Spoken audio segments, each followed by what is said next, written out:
తమపై పారిన విభూతి విస్మయంతో ప్రమదగణాలు తన్మయత్వంలో శంకర శశిధర నమోన్నమః అంటూ స్తుతింపనారంభించారు.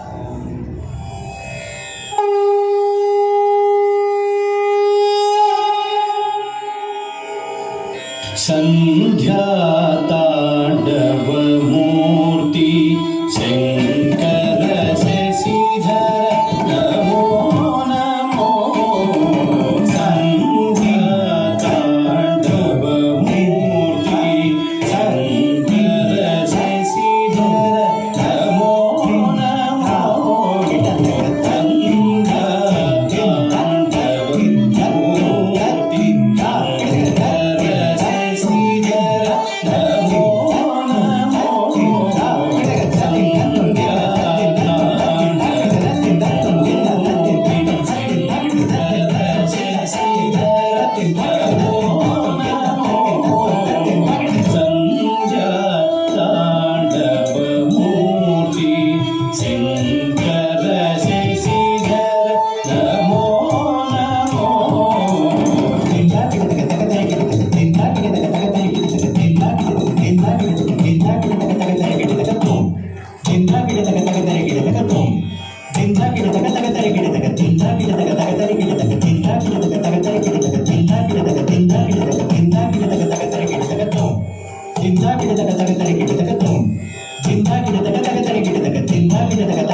తనను వేరు చేసి కేవలం పరమశివుణ్ణి స్తుతింప అవమానంగా భావించి ఈశునితో అందుకు గల కారణము అడగగా, పరమార్థం కోరేవారు కేవలం నన్నే స్తుతింతురు, నీ అనుగ్రహంతో వారికి అవసరం లేదని పలికెను.